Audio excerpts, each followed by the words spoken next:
పండగలే. High power ఉల్లాసం, high power ఉత్సాహం, high power ఆరోగ్యం, హై పవర్ ఆనందం. గుంటూరు వారి XXL మరియు హై పవర్ హార్స్ దేశవాళీ మినపగుళ్ళు. బంధాలు అనుబంధాలు మరింత దృఢంగా, మరింత బలంగా.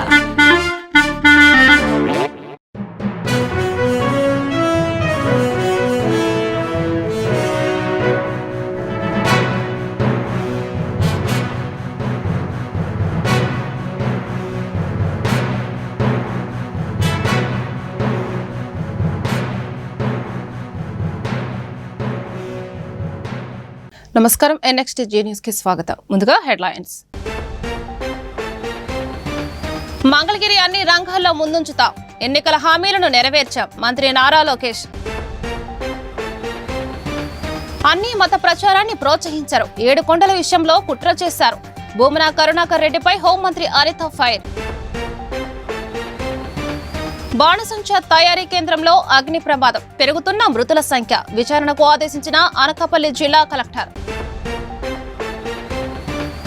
ఆరోగ్య భద్రతకు భరోసా, సీఎం సహాయ నిధితో చేయూత. చెక్కులు అందజేసిన ఎమ్మెల్యే నసీర్. మంగళగిరిలో ఏడాదిలో 3000 మందికి ఇంటి పట్టాలు ఇచ్చినట్లు మంత్రి నారా లోకేష్ తెలిపారు. మన ఇల్లు మన లోకేష్ తొలిదశ చివరి రోజు కార్యక్రమంలో ఆయన మాట్లాడారు. ఇక్కడి పేదలకు 1000 కోట్ల విలువైన భూమి ఇచ్చినట్లు చెప్పారు. ఈ ప్రాంత ప్రజలు ప్రేమను ఎప్పటికీ మర్చిపోలేరన్నారు. మంగళగిరి అన్ని రంగాల్లో ముందుండేలా చూసే బాధ్యత తనదని పేర్కొన్నారు. ప్రతి అసెంబ్లీ నియోజకవర్గంలో 100 పడకల ఆసుపత్రి నిర్మిస్తామన్నారు. ప్రతిపక్షంలో ఉన్నప్పుడు తాము సొంత నిధులతో 26 కార్యక్రమాలు చేపట్టామని గుర్తు చేశారు. మరోవైపు మంగళగిరిలో 100 పడకల ఆసుపత్రికి నారా లోకేష్ భూమి పూజ చేశారు. ఈ కార్యక్రమంలో మంత్రి కందుల దుర్గేష్ పాల్గొన్నారు. ఎన్నికల ముందు ఇచ్చిన హామీ మేరకు దీని నిర్మాణం చేపట్టారు. అత్యాధునిక వసతులతో ఏడాదిలోగా ఆసుపత్రి నిర్మాణం పూర్తయ్యేలా ప్రణాళిక రూపొందించారు. అనంతరం టిడ్కో నివాసాల వద్ద దీవి సంస్థ ఆధ్వర్యంలో ఏర్పాటు చేసిన సురక్షిత తాగునీటి పథకాన్ని లోకేష్ ప్రారంభించారు. పూర్తయ్యే లోపలనే 3000 కుటుంబాలకి ఈ రోజు బట్టలు పెట్టి పసుపు కుంకాలతో కూటమి ప్రభుత్వం మీకు పట్టాలు అందజేస్తుంది. అమ్మా, మీరందరూ ఒక్కసారి గుండెపైన చేయబెట్టుకుని ఆలోచించండి. ఈ కార్యక్రమం ప్రారంభించేటప్పుడు తెలుగుదేశం పార్టీ నాయకులు, జనసేన పార్టీ నాయకులు, బీజేపీ నాయకులు మీ ఇంటికి వచ్చారు. కొలతలు తీసుకున్నారు అధికారులతో సహా. మీ దగ్గర నుంచి ఒక కప్పు కాఫీ తాగలా, ఒక వాటర్ బాటిల్ కూడా తీసుకోలేదు తల్లి. అంటే ఒక పారదర్శకంగా రాష్ట్రం మొత్తం మన వైపు చూసి ఇట్లా చేయొచ్చా, ఇంత బాగా చేయొచ్చా అని ఆలోచించే విధంగా మేము చేశాం తల్లి. 1000 కోట్ల విలువైన భూమిని మీకు శాశ్వత హక్కు కూటమి ప్రభుత్వం కల్పిస్తుంది. తల్లి ఈరోజు ఇస్తున్నాం మీ పట్టా. 2 వారాల తర్వాత వెళ్ళి రిజిస్టర్ చేసుకోవచ్చు. 2 సంవత్సరాల తర్వాత అమ్మే హక్కు కూడా మీకు వస్తుంది. అలా అని మీరు అమ్మద్దమ్మా, ఎవరు అమ్మద్దు. ఎందుకంటే రాష్ట్రం మొత్తం మంగళగిరి వైపు చూస్తుంది తల్లి. మంగళగిరి కోసం ఒక కొత్త ప్రాజెక్ట్ తీసుకొస్తున్నాం. అది భూగర్భ డ్రైనేజ్, భూగర్భ నీరు, భూగర్భ గ్యాస్, భూగర్భ విద్యుత్ కూడా మంగళగిరి ప్రజలకి మేము అందించబోతున్నాం. ఆ కార్యక్రమం వచ్చే జూన్ మాసం నుంచి ప్రారంభిస్తున్నాం. అమ్మా, 2019లో నేను ఓడిపోయినప్పుడు అందరు ఎగతాళి చేశారు. చంద్రబాబు నాయుడు గారిని కూడా అవమానించారు. శాసనసభ సాక్షిగా అన్నారు, లోకేష్ ని గెలిపించలేకపోయావు, మీరు మాట్లాడేది ఏంటని. కానీ ఈ రోజు మీరు నాకు ఇచ్చిన మెజారిటీ దెబ్బకి అక్కడి నుంచి సౌండే లేదు తల్లి. ఈ రోజు ఎక్కడికి వెళ్ళినా నా గౌరవం పెరిగిందంటే దానికి కారణం మంగళగిరి ప్రజలు నాకు ఇచ్చిన మెజారిటీ. ఆనాడు మీకు చెప్పా, మీరు నాకు ఎంత ఎక్కువ మెజారిటీ ఇస్తే అంత కొండంత బలమని. ఈరోజు బాబు గారు కానివ్వండి, మా బోలా శంకరుడు కానివ్వండి, మా పవనన్న గారితో కానివ్వండి, వాళ్ళతో గొడవ చేసి యుద్ధం చేసి పనులు చేయించగలుగుతున్నానంటే దానికి కారణం మీరిచ్చిన మెజారిటీ. అదొక బాధ్యతగా నేను స్వీకరించాను. అహర్నిశలు కష్టపడతా. నా లక్ష్యం ఒకటే, అన్ని రంగాల్లో మంగళగిరి నంబర్ 1లో ఉండాలి తల్లి. కానీ అన్ని రంగాల్లో నంబర్ 1 ఉండాలంటే ప్రజల సహకారం కూడా చాలా చాలా అవసరం ఉంటుంది. సంవత్సరం నేను ఈ కార్యక్రమం చేస్తా తల్లి. 2వ సంవత్సరం నేను కర్ర పట్టుకుని తిరుగుతా తల్లి. అందరు నవ్వుతున్నారు. కర్ర పట్టుకుని తిరుగుతా. ఎవరిని ఇంటి ముందర చెత్తుంటే మీ ఇంట్లోకి వస్తా, మిమ్మల్ని బయటికి తీసుకొచ్చి మీరు నేను ఇద్దరం కలిసి చెత్త ఎత్తుతాం. ఎందుకంటే పారదర్శకంగా ఉండాలంటే ప్రజల సహకారం నాకు చాలా అవసరం. స్వచ్ఛత ఒక ఉదాహరణ మాత్రమే. రాబోయే రోజులు అన్ని కార్యక్రమాలు మన భాగస్వామ్యం అవుతాం. ఎక్కడికి వెళ్ళినా మంగళగిరి పేరు వెంపడాల. ఏ కార్యక్రమం చేసినా మంగళగిరి పేరు వినపడాలి. దానికి నేను అహర్నిశలు కష్టపడతా. నాకు మీ సహకారం ఉంటుందని ఆశిస్తూ ఈ కార్యక్రమం జయప్రదం అయిందంటే మనం చేయగలుగుతున్నాం అంటే దానికి కారణం ఆయన ప్రోత్సాహం. నాగర్ కర్నూలు జిల్లా అమరాబాద్ మండలంలోని సలేశ్వరానికి వెళ్లే భక్తులకు శ్రీశైలం ప్రధాన రహదారి రద్దీగా మారింది. మన్నానూర్ చెక్ పోస్ట్ వద్ద సలేశ్వరం వెళ్లే వాహనాలు టోల్ రుసుము చెల్లించే క్రమంలో ఆలస్యం జరుగుతుంది. దీంతో చెక్ పోస్ట్ నుంచి సుమారు 6 కిలోమీటర్ల మేర వాహనాలు నిలిచిపోయాయి. సిద్దాపూర్ క్రాస్ వరకు రద్దీ నెలకొంది. దీంతో ప్రయాణికులు రాకపోకలకు ఇబ్బందులు పడుతున్నారు. ట్రాఫిక్ ను క్రమబద్దీకరించేందుకు వాలంటీర్లు, అటవీశాఖ సిబ్బంది కృషి చేస్తున్నారు. ఏటా చైత్ర పౌర్ణమి సందర్భంగా 3 రోజుల పాటు సలేశ్వరం లింగమయ్య స్వామి జాతర నిర్వహిస్తుంటారు. ఈ ఉత్సవానికి తెలుగు రాష్ట్రాల నుంచి భక్తులు పెద్ద ఎత్తున తరలివచ్చారు. వరుస సెలవుల నేపథ్యంలో శ్రీశైలానికి కూడా భక్తులు భారీగా తరలివస్తున్నారు.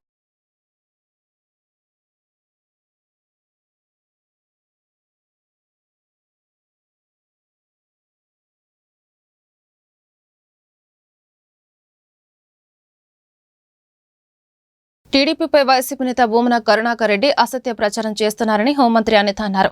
తిరుమల గోశాలలో ఆవులు చనిపోయాయంటూ ఆయన చేసిన వ్యాఖ్యలను ఖండించారు. అసత్య ప్రచారాలతో టీటీడీ ప్రతిష్టతకు భంగం కలిగించేందుకు కుట్రలు చేస్తున్నారని మండిపడ్డారు. గోశాలలో 260 మంది సిబ్బంది గో సంరక్షణ పనులు చేస్తున్నారని పేర్కొన్నారు. సుమారు 2668 ఆవులకు జియో ట్యాగ్ చేసి పర్యవేక్షిస్తున్నారని వివరించారు. కరుణాకర్ రెడ్డి టీటీడీ ఖజానాను దారి మళ్లించి కమిషన్లు కొట్టేశారని ఆరోపించారు. తిరుమల కొండపై అన్య మతస్థ ప్రచారాన్ని ప్రోత్సహించింది ఆయనే అన్నారు. 7 కొండలను 5 కొండలుగా మార్చేందుకు భూమన కుట్ర చేశారన్నారు. ఆయనపై చట్టపరమైన చర్యలు తీసుకుంటామని అనిత తెలిపారు. తిరుమల తిరుపతి దేవస్థానం చైర్మన్ గా భూమన కరుణాకర్ రెడ్డి ఉన్న సమయంలో అనేక అక్రమాలకు పాల్పడ్డారని ప్రస్తుత టీటీడీ చైర్మన్ బీఆర్ నాయుడు ఆరోపించారు. ఇంజనీరింగ్ డిపార్ట్మెంట్ లో భారీ అక్రమాలు చోటు చేసుకున్నాయని తెలిపారు. ఆదివారం తిరుపతి ఎస్వీ గోశాలను పరిశీలించిన అనంతరం ఆయన మీడియాతో మాట్లాడారు. భూమన అతిపెద్ద అవినీతిపరుడని, టీటీడీలో ఆయన కమిషన్ చైర్మన్ వ్యవహరించారని మండిపడ్డారు. టీటీడీని రాజకీయాల్లోకి లాగొద్దన్నారు. దేవుడితో పెట్టుకుంటే ఆయన చూస్తూ ఊరుకోడని హెచ్చరించారు. అనారోగ్య వృద్ధాప్యంతో గోవులు మరణించాయే తప్ప టీటీడీ సిబ్బంది నిర్లక్ష్యం లేదన్నారు. భూమన విడుదల చేసినవన్నీ మార్నింగ్ ఫోటోలే అన్నారు. గోశాల మాజీ డైరెక్టర్ హరినాథ్ రెడ్డి వాటిని భూమనకు ఇచ్చారు. భూమనపై క్రిమినల్ కేసులు పెడతామన్నారు. వైకుంఠ ఏకాదశి టోకెన్ల తొక్కిసలాటలో భూమన హస్తం ఉండొచ్చు అన్నారు. తొక్కిసలాట సమయంలో హరినాథ్ రెడ్డి అక్కడే ఉన్నారు. ఆయన కూడా ఆ ఘటనకు కారణం కావచ్చు అని బీఆర్ నాయుడు అన్నారు. గోశాలపై దుష్ప్రచారం చేసిన భూమనపై ఎన్డీఏ కూటమి నేతలు ఆగ్రహం వ్యక్తం చేశారు. ఆయనపై కేసు నమోదు చేయాలని కోరుతూ టీటీడీ చైర్మన్ బీఆర్ నాయుడుకి వినతి పత్రం అందజేశారు. ఒక హిందూ వ్యతిరేకమైనటువంటి వ్యక్తి టీటీడీ చైర్మన్ కావటం మనందరి దురదృష్టం. ఎందుకంటే ఆయన వేసే అన్ని వేషాలే, ఒరిజినల్ వ్యక్తి కాదు, హిందువు కాదు. ఆయన పిల్లలు ఏ సాంప్రదాయం ప్రకారం పెళ్లిళ్ళు చేశాడు మనం అందరూ చూసాం. ఆయన ఏదో ఈరోజు ఒంటి కాళ్ళ మీద టీటీడీని టార్గెట్ చేస్తున్నారు. It's only target. ఏం అవసరం వచ్చింది ఆయనకి? రాజకీయంగా పోరాడాలంటే రాజకీయ నాయకులను వారి మీద పోరాడమని టీటీడీని ఎందుకు ఊరికే బ్లేమ్ చేస్తున్నారని నేను అడుగుతున్నాను స్ట్రైట్గా. అదేవిధంగా మేము వచ్చి 5 నెలల పైన అవుతుంది. ఏ ఐటెం తీసుకున్నా దాంట్లో స్కామ్. ఇది ఉంది ఇది లేదని కాదు, ప్రతిదీ ఐటెం, ప్రతిదీ కమిషన్ తీసుకున్నాడు. పోతా 1600 కోట్ల రూపాయలు ఈ ఇంజనీరింగ్ వర్క్స్కి ఇచ్చేళ్ళాడు. దాంట్లో 8%, 10%, 15% పే చేసిన వాళ్ళు వచ్చారు నా దగ్గరికి. సార్ మేము ఇంత ఇచ్చాము, ఇప్పుడు మా సంగతి ఏంటంటే కమిషన్లు ఇచ్చి తీసుకున్నాడు. ఆయన టీటీడీ చైర్మన్ కాదు, కమిషన్ల చైర్మన్. ఆయన ఈరోజు మా మీద బురదగలేదు. ఆయన ఎక్స్పైర్ అయిపోయిన మెడిసిన్ ఆవులకి ఇచ్చాడు, దానా పురుగులు పట్టింది ఇచ్చాడు. ఎప్పుడు వచ్చింది పాపాను పోలేదు ఆయన. ఈరోజు ఏదో 100 ఆవులు పోయినాయి, చైర్మన్ ఒప్పుకున్నాడు. కొన్ని సహజంగా మరణించే ఆవులు ఉంటాయి, ఆరోగ్యం బాగాలేకుండా కొన్ని ఉంటాయి, వృద్ధాప్యం వచ్చిన ఆవులు చనిపోతూ ఉంటాయి. ఏ ఇండ్లలో మనుషులు చనిపోవట్లేదా? ఆవులు చనిపోవా? టీటీడీ నిర్లక్ష్యం అయితే లేదు, 100కి 100 నేను చెప్పగలుగుతాను ధైర్యంగా. కాబట్టి ఇవన్నీ ఆయన మానుకుంటే బెటర్. ఎందుకంటే ఏమీ దొరకట్లేదు, ఏదో లాగుతాడు. లాగి దాని మీద నేషనల్ మీడియాలో ఈ మీడియాలో టీటీడీని బ్లేమ్ చేయడానికే ఉన్నాడు ఈయన. ఇక్కడ ప్రజలందరికీ తెలుసు ఆయన చరిత్ర ఏంటో, ఎక్కడి నుంచి స్టార్ట్ అయ్యాడు, ఆయన ఈరోజు ఏ స్థాయిలో ఉన్నాడు. కమిషన్ లేకుండా ఏ పని చేయలేదు. నాకు తెలిసి యాజ్ చైర్మన్గా 5 నెలల నుంచి చూస్తున్నాను, ఫైల్స్ చూస్తా ఉంటే కమిషన్ లేకుండా ఏది చేయలేదు ఆయన. ప్రతి దాంట్లోనూ కమిషన్ తీసుకున్నాడు. అటువంటి వ్యక్తి ఇంకోటి ఈ భూమి మీద పుట్టకూడదని చెప్పేసి నేను వెంకటేశ్వర స్వామిని కోరుకుంటున్నా. ఇటువంటి వ్యక్తి నా జీవితంలో ఎప్పుడు నేను చూడలా. దేవుడి సొమ్ము తిన్నోడు ఇంతవరకు ఎవడు బతికి పట్టకట్ల. కాకపోతే టైం, ఈరోజు రేపా ఎల్లుండని తప్పకుండా ఆ వ్యక్తిని భగవంతుడు శిక్షిస్తాడు. నేను చెప్తున్నాను, నా మనస్సాక్షిగా చెప్తున్నా. గుంటూరులోని కిమ్స్ శిఖర హాస్పిటల్లో అనుభవజ్ఞులైన వైద్య బృందంతో సంక్లిష్టమైన మెదడు శస్త్రచికిత్సను విజయవంతంగా నిర్వహించడం జరిగింది. గుంటూరు కిమ్స్ శిఖర హాస్పిటల్ యందు మెదడు శస్త్రచికిత్స విభాగంలో అత్యంత అనుభవం కలిగిన డాక్టర్ సూరా ప్రదీప్ కుమార్ రెడ్డి, డాక్టర్ చిట్యం లక్ష్మణ్ మెదడులో గల 4 కణితలకు విజయవంతంగా శస్త్రచికిత్స నిర్వహించి రోగి ప్రాణాలను కాపాడడం జరిగింది. 50 ఏళ్ల మహిళ తరచుగా పిట్స్ తో బాధపడుతూ పలు హాస్పిటల్స్ తిరిగిన ప్రయోజనం లేకుండా పోయింది. గుంటూరు కిమ్స్ శిఖర హాస్పిటల్స్ లో డాక్టర్ సూరా ప్రదీప్ కుమార్ రెడ్డిని సంప్రదించితే అది మెనింగి యోమాటోసిస్ అనే అరుదైన వ్యాధిగా గుర్తించారు. ఒక ఛాలెంజింగ్ కేసుగా దీన్ని తీసుకుని ఆపరేషన్ 2 స్టేజెస్ లో 7 గంటల పాటు శ్రమించి డాక్టర్ చిట్టెం లక్ష్మణ్ రావు మొత్తం 4 క్లిష్టమైన గెడ్డలు తీసివేయడం జరిగింది. అధునాతన వైద్య విధానాలతో అత్యాధునిక వైద్య పరికరాలతో ఈ ఆపరేషన్ విజయవంతంగా చేయడం జరిగింది. పేషెంట్ పూర్తిగా కోలుకొని డిశ్చార్జ్ చేయడం జరిగింది. Doctor Lakshman, neuro surgeon, director KIMS Shikhara hospitals. ఇప్పుడు మనకు ఒక ఇంట్రెస్టింగ్ కేసు అందరికీ మీతో షేర్ చేసుకుందాం అని చెప్తున్నాం. ఈ ఒక 50 years లేడీ, ఆవిడ ఒకసారి ఫిట్స్తో వచ్చారు. అయితే స్కానింగ్ తీయడంలో ఎంఆర్ఐ స్కాన్ తీస్తే బ్రెయిన్లో చాలా చోట్ల ట్యూమర్లు, అంటే ఒకే మనిషిలో 5 ట్యూమర్స్ ఉన్నాయన్నమాట. సో ఆ 5 ట్యూమర్స్కి అది క్యాన్సర్ కాదు, మామూలు ట్యూమర్. సో ఆ ట్యూమర్స్ కనుక కంప్లీట్గా తీయగలిగితే పేషెంట్ కంప్లీట్లీ క్యూర్ అవుతుంది. కానీ ఎవరు దాన్ని తీయడానికి సాహసించలేదు. వాళ్ళు చాలా హాస్పిటల్స్ తిరిగారు, మాకు సర్జరీ చేయడానికి తిరిగారు, కానీ ఎవరు ఇది కాంప్లికేటెడ్ కేసు అని ఎవరు టచ్ చేయలేదు. అలాంటి టైంలో వాళ్ళు కిమ్స్ శిఖర హాస్పిటల్స్ రావడం జరిగింది. దాన్ని మన ప్రదీప్ గారు న్యూరో ఫిజిషియన్ చూసి ఆవిడ ప్రొసీజర్స్తో ప్రజెంట్ అయితే ఇది మల్టిపుల్ మెనింజియోమైటోసిస్ కేస్ అని డయాగ్నోస్ చేశారు. సో ఆ కేసులో అందులో ఏంటంటే సర్జరీ చేసేది మొత్తం తీసేయగలిగితే patient will be completely cure of the disease, అంటే మొత్తం పోయి కంప్లీట్గా నార్మల్ అయ్యే అవకాశం ఉంది. సో అందుకని దాన్ని మేము ఒక ఛాలెంజింగ్ కేసుగా తీసుకొని మేము సర్జరీకి ప్రొసీడ్ అయ్యాం. ఇప్పుడు కిమ్స్ శిఖర హాస్పిటల్స్లో మా neuro physician doctor Pradeep Reddy, doctor Lakshman neuro surgeon నేను, అండ్ మంచి ICU team, critical care team, మేమందరం కలిసి దీనికోసం కష్టపడి దీన్ని స్టేజ్డ్గా సర్జరీస్ చేసి కంప్లీట్గా పేషెంట్కి ఉన్న బ్రెయిన్లో ఉన్న 5 బ్రెయిన్ ట్యూమర్స్ అన్నింటినీ కంప్లీట్గా రిమూవ్ చేసి పేషెంట్ని సక్సెస్ఫుల్గా ఈరోజు డిశ్చార్జ్ చేయబోతున్నాము. సో ఇందులో మనం సర్జికల్గా ఏం చేసామంటే దీన్ని 2 స్టేజ్లుగా చేసాం. First time right side operation చేసి ఉన్న పెద్ద ట్యూమర్స్ ఏదైతే ఉన్నాయో 2 పెద్ద ట్యూమర్స్ తీసాము. తర్వాత 2 days తర్వాత మళ్ళీ లెఫ్ట్ సైడ్ ఆపరేషన్ చేసి లెఫ్ట్ సైడ్ ఉన్న మొత్తం 3 ట్యూమర్స్ తీసాం. సో ఓవరాల్గా ఉన్న 5 ట్యూమర్స్ మొత్తం తీసేసాం. Patient completely fine. So now she is completely free of the disease. So ఇలాంటి క్లిష్టమైన ఆపరేషన్ చేయాలంటే first and foremost surgical skills and techniques ఉండాలి. నెక్స్ట్ ఇంట్రా ఆపరేటివ్ ఎసెట్స్ ఉండాలి, అంటే neuro navigation, monitoring, intra operative monitoring, well equipped microscope, CUSA, navigation, ఇవన్నీ ఉన్న high end techniques అన్నీ ఇప్పుడు మన హాస్పిటల్లో కిమ్స్ శిఖర హాస్పిటల్ అవైలబుల్ ఉన్నాయి. కాబట్టి అప్పుడు దీనివల్ల మనం సర్జరీ చేయడం కొంచెం ఈజీ అయింది. సర్జరీతో పాటు post operative care, critical care అన్ని టీమ్ వర్క్ లాగా చేసుకొని సక్సెస్ఫుల్గా దాన్ని ఫినిష్ చేయాలి. ఈ 5 ట్యూమర్స్ అన్నీ కలిపి అరౌండ్ ఒక 400 నుంచి 500 grams బరువు ఉన్నాయి. అంటే ఒక మనిషి తలలో ఉన్న 500 grams బరువు ఉన్న 5 ట్యూమర్స్ని మేము సక్సెస్ఫుల్గా తొలగించి పేషెంట్ని కంప్లీట్గా డిసీజ్ నుంచి, జబ్బు నుంచి, రోగాన్ని నయం చేసి ఈరోజు డిశ్చార్జ్ చేయడం జరుగుతుంది. సో ఇదేనే కాదు, ఇటువంటి ఎన్ని కాంప్లికేషన్స్ అయినా చేయడానికి, కాంప్లికేటెడ్ కేసెస్ అయినా తీయడానికి కిమ్స్ శిఖర హాస్పిటల్ ఎప్పుడు ముందుంటుంది.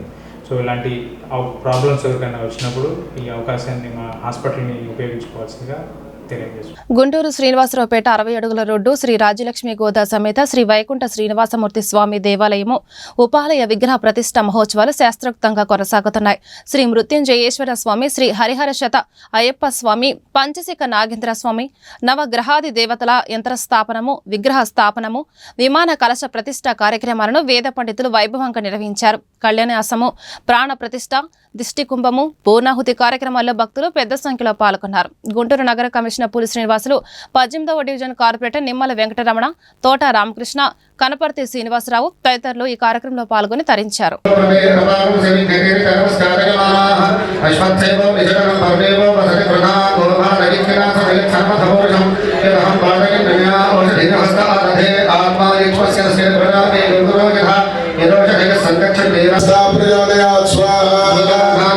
महाशास्ताय धीमहि महादेवाय धीमहि तन्नो शास्ता प्रचोदयात् स्वाहा भुजंगराजाय विद्महे भुजंगराजाय विद्महे चक्षुश्रवाय धीमहि तन्नो सर्प प्रचोदयात् स्वाहा भुजंगराजाय विद्महे चक्षुश्रवाय धीमहि तन्नो सर्प प्रचोदयात् स्वाहा भुजंगराजाय विद्महे चक्षुश्रवाय धीमहि तन्नो सर्प प्रचोदयात् स्वाहा भुजंगराजाय विद्महे चक्षुश्रवाय धीमहि तन्नो सर्प प्रचोदयात् स्वाहा सर्वेभ्यो एकैकपृथ्वी मनो येन्दरिक्षे दिव्येभ्यो सर्वेभ्यो नमस्ते।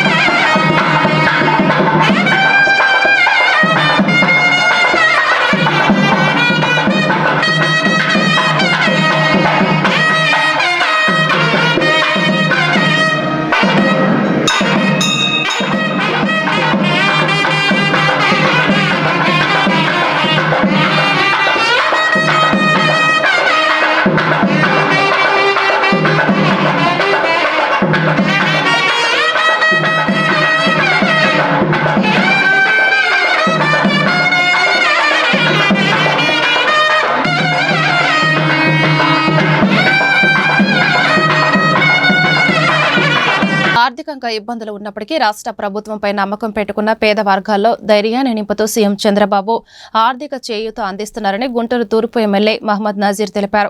ఎన్టీఆర్ వైద్య సేవ ద్వారా ఉచితంగా కార్పొరేట్ వైద్యం అందిస్తున్నామని పేర్కొన్నారు. ఈ పథకంలో వర్తించిన వ్యాధులకు వైద్య సేవలు పొందిన వారికి సీఎం సహాయ నిధి ద్వారా నగదు చెల్లిస్తున్నామని తెలిపారు. ఆదివారం గుంటూరు తూర్పు నియోజకవర్గంలో సీఎం సహాయ నిధి చెక్కులను ఆయా లబ్ధిదారుల ఇళ్ల వద్దకు వెళ్లి ఎమ్మెల్యే అందజేశారు. ఈ సందర్భంగా వారి యోగక్షేమాలను ఎమ్మెల్యే అడిగి తెలుసుకున్నారు. ఈ మేరకు ఆయన మీడియాతో మాట్లాడుతూ గుంటూరు తూర్పు నియోజకవర్గంలో ఈ 6 నెలల కాలంలో 2 కోట్ల రూపాయల ఆర్థిక సాయం ఇప్పటికే పేదలకు అందించడం జరిగిందన్నారు. ప్రభుత్వ ఆసుపత్రిలో మెరుగైన మౌలిక సౌకర్యాలు కల్పించామన్నారు. సీఎం సహాయ నిధి ద్వారా పేద వర్గాల ఆరోగ్య భద్రతకు భరోసానిస్తున్నామని వివరించారు. రాష్ట్రంలో కూటమి ప్రభుత్వం ఏర్పడ్డ తర్వాత ఎన్నికల్లో ఇచ్చినటువంటి వాగ్దానం మేరకు ఒక ఇంట్లో ఒక వ్యక్తి అనారోగ్యానికి పాలైతే ఆ కుటుంబ సభ్యులందరూ కూడా ఆర్థికంగా ఎంతో చితికిపోయేటువంటి పరిస్థితులు పేద వర్గాల్లో ఉన్నటువంటి పరిస్థితులు. అటువంటి పరిస్థితుల్లో ఇంటికి పెద్ద కొడుకుగా నేనున్నాను అంటూ ఆదుకునేటువంటి కార్యక్రమాన్ని తీసుకొని ముఖ్యమంత్రిగా బాధ్యతలు స్వీకరించినటువంటి మొదటి రోజు నుండే పెద్ద ఎత్తున రాష్ట్రంలో ఉన్నటువంటి పేద వర్గాలకు ఒక భరోసా కల్పించేటువంటి కార్యక్రమాన్ని ఈ ఒక మంచి ప్రభుత్వం చంద్రబాబు నాయుడు గారి నాయకత్వంలో ముఖ్యమంత్రి సహాయ నిధి ద్వారా రాష్ట్రంలో ఉన్నటువంటి ప్రతి ఒక్క అనారోగ్యానికి పాలై ఆర్థికంగా చితికిపోతున్నటువంటి కుటుంబాలకు పెద్ద దిక్కుగా మారి పెద్ద ఎత్తున సహాయం చేస్తున్నటువంటి పరిస్థితులు ఉన్నాయి. అంతేకాకుండా ప్రభుత్వ ఆసుపత్రుల్లో మౌలిక వసతుల కోసం వైద్యానికి అవసరమైనటువంటి ఎన్టీఆర్ వైద్య సేవ ద్వారా, అంతేకాకుండా ఎక్కడ దొరకనటువంటి ట్రీట్మెంట్స్కి ఈ ముఖ్యమంత్రి సహాయ నిధి ద్వారా వారు విరివిరిగా వారందరికీ కూడా సహాయం చేసేటువంటి ఒక పెద్ద కార్యక్రమాన్ని ఈరోజు గౌరవ ముఖ్యమంత్రి గారు తీసుకుంటున్నటువంటి పరిస్థితులు ఉన్నాయి. అందులో భాగంగా గుంటూరు తూర్పు నియోజకవర్గంలో ఈ 6 నెలల కాలంలోనే దాదాపు 2 కోట్ల రూపాయలు ఇప్పటికే ఆర్థిక సాయం పేద వర్గాలకు చేయడం జరుగుతూ ఉంది. ఈరోజు కూడా ఆదివారం అయినప్పటికి కూడా పెద్ద 3 లక్షలు 2 లక్షల రూపాయలు ఉన్నటువంటి చెక్కులన్నీ కూడా ప్రతి ఒక్కరి ఇంటి దగ్గరికి వెళ్ళి వారి యోగక్షేమాలు కనుక్కొని వారికి అండగా నిలిచేటువంటి కార్యక్రమం చేస్తూ విరివిరిగా వారి ఇళ్ళకెళ్ళి ఈ చెక్కులను అందించడం జరుగుతూ ఉంది. చాలా సంతోషం. ఎందుకంటే ప్రభుత్వం మీద ప్రజలు పెట్టుకున్నటువంటి నమ్మకాన్ని ఈరోజు గౌరవ ముఖ్యమంత్రి గారు ఆర్థికంగా ఎంత ఇబ్బందులు ఉన్నప్పుడు కూడా పేదవారికి ధైర్యం కల్పించేటు క్రమంలో ఇటువంటి కార్యక్రమాన్ని తీసుకున్నందుకు ముఖ్యమంత్రి గారికి ప్రత్యేకమైనటువంటి ధన్యవాదాలు తెలుపుతూ ప్రతి ఒక్కరు కూడా ఈరోజు ఎటువంటి అవసరం వచ్చినా మా కార్యాలయంలో అప్లికేషన్ సైతం మేమే ఫిలప్ చేసి వాళ్ళ ఇంటికి చెక్ వచ్చేటువంటి కార్యక్రమం కూడా చేస్తామని చెప్పి ఈ సందర్భంగా తెలియజేస్తా ఉన్నాం. విద్య ద్వారానే ఉజ్వల భవిత సాధ్యమని గుంటూరు తూర్పు ఎమ్మెల్యే మహమ్మద్ నజీర్ స్పష్టం చేశారు. ఆ దిశగా విద్యార్థులు బాగా చదువుకోవాలని ఆకాంక్షించారు. క్రమశిక్షణ, అంకిత భావంతోనే ఎంచుకున్న లక్ష్యాన్ని విద్యార్థులు సాధించారని అభిలాషించారు. పాత గుంటూరు వాసవి స్కూల్ వార్షికోత్సవ గ్రాడ్యుయేషన్ డే వేడుకల్లో గుంటూరు తూర్పు MLA Mohammad Nazeer, CID DSP G Lakshminarayana, doctor BV Chandrasekhar ముఖ్య అతిథులుగా పాల్గొన్నారు. ఈ సందర్భంగా స్కూల్ ఎండీ శ్రీనివాసరావు ముఖ్య అతిథులను ఘనంగా సత్కరించారు. ఈ మేరకు ఎమ్మెల్యే మాట్లాడుతూ విద్య అనేది సమగ్ర మనోవికాసానికి బాటలు వేస్తుందన్నారు. కార్పొరేట్ స్కూల్స్ కు దీటుగా బడ్జెట్ స్కూల్ విద్యను అందిస్తున్నాయని పేర్కొన్నారు. విద్యతో పాటు క్రీడలు, సాంస్కృతిక కార్యక్రమాలకు పెద్దపీట వేస్తున్న వాసవి స్కూల్ ఎండీ శ్రీనివాసరావును ఎమ్మెల్యే అభినందించారు. ఈ సందర్భంగా విద్యార్థులు ప్రదర్శించిన పలు ప్రదర్శనలు వీక్షకులను ఆకట్టుకుంటున్నాయి.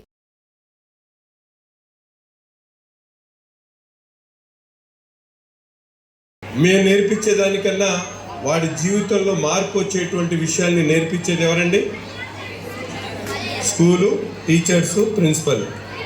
సో వాళ్ళని గౌరవించాలి, వారు చెప్పినటువంటి విషయాల్ని పాటించాలనేటువంటి ఆలోచన ఎవరి ద్వారా వస్తుంది? పేరెంట్స్ ద్వారా వస్తుంది. టీచర్స్ని గౌరవించడం, టీచర్ల మర్యాదని, వాళ్ళ గౌరవాన్ని కాపాడేటువంటి సంస్కృతి మనం పిల్లలకి పేరెంట్స్ అయినటువంటి వాళ్ళు మనందరం కూడా నేర్పించాల్సినటువంటి అవసరం ఉంది. ఈరోజు కేవలం చదివితే చాలు మా పిల్లవాడు అని చెప్పి అనుకునేటువంటి వాళ్ళు చాలా తక్కువ మంది ఉన్నారు. మా వాడు చదువుకోవాలి, అందరికన్నా మంచి మార్కు రావాలనుకునేటువంటి వాళ్ళు చాలా ఎక్కువ మంది ఉన్నారు. ఈరోజు ఇంటర్మీడియట్ ఎగ్జామ్స్ రిజల్ట్స్ వచ్చినాయి. 100లో 94 మంది గుంటూరు జిల్లాలో పాస్ అయినటువంటి పరిస్థితులు. ఎప్పుడు కూడా ఇంత హై స్కోర్ రాలేదు.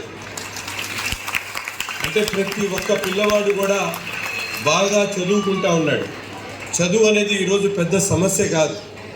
ఉన్నవాడు కూడా లేనివాడు కూడా తమ పిల్లలు బాగా చదువుకోవాలి, మంచి స్కూల్లో చదువుకోవాలి, చదువుకున్న తర్వాత ర్యాంక్ కొట్టి నీట్ ద్వారానో ఎంసెట్ ద్వారానో మంచి కాలేజీలో అడ్మిషన్ సాధించుకోవాలని ప్రతి పిల్లవాడి తండ్రిదండ్రులు కూడా ఆలోచిస్తున్నటువంటి పరిస్థితులు ఉన్నాయి. గత 40 సంవత్సరాల క్రితం ఇదే గుంటూరు నగరంలో ముస్లిమ్స్లో చాలామంది పిల్లల్ని స్కూల్కి పంపించేటువంటి పరిస్థితులు కూడా లేవు. కానీ ఈ 40 సంవత్సరాల్లో కూలీ చేసుకొని 400 రూపాయలు సంపాదించుకునేటువంటి తల్లిదండ్రులు కూడా 300 రూపాయలు వాళ్ళ ఎడ్యుకేషన్ కోసం పెడుతున్నటువంటి పరిస్థితులు ఉన్నాయి. ఎంతో గారాభంగా పెంచుకునేటువంటి పిల్లల్ని హాస్టల్స్లో పెట్టి చదివిస్తూ ఉన్నారు.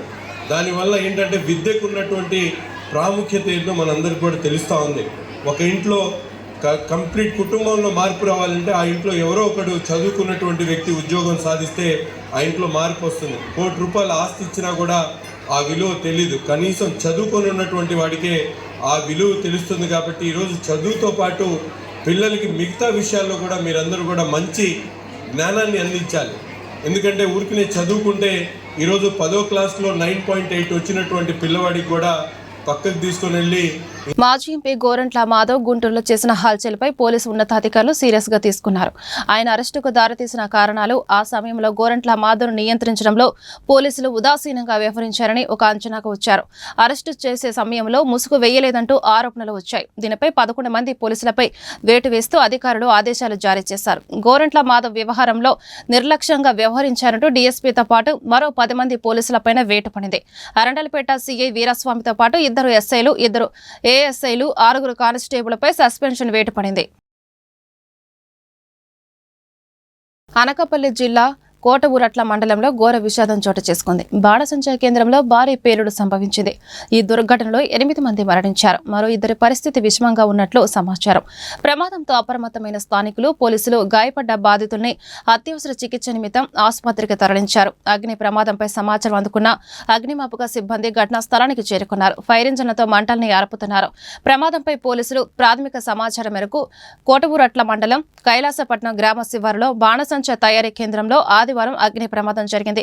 ఈ ప్రమాదంలో మృతుల సంఖ్య అంతకంత పెరుగుతున్నట్లు తెలుస్తుంది. గాయపడ్డ మిగిలిన క్షతగాత్రులకు ఆసుపత్రిలో చికిత్స కొనసాగుతుంది. ఆదివారం కావడంతో బాణసంచా కేంద్రంలో పనిచేసేందుకు 15 మంది మాత్రమే వచ్చినట్లు తెలుస్తుంది. లేదంటే అపార ప్రాణ నష్టం జరిగి ఉండేదని అధికారులు చెబుతున్నారు. మరోవైపు ప్రమాద ఘటనపై జిల్లా కలెక్టర్ విజయకృష్ణన్ విచారణకు ఆదేశించారు.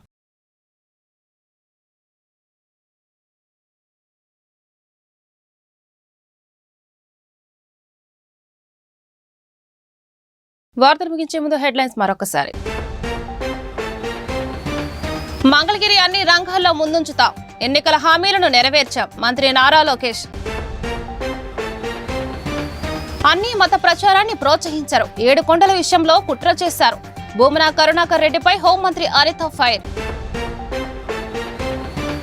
బాణసంచా తయారీ కేంద్రంలో అగ్ని ప్రమాదం, పెరుగుతున్న మృతుల సంఖ్య, విచారణకు ఆదేశించిన అనకాపల్లి జిల్లా కలెక్టర్.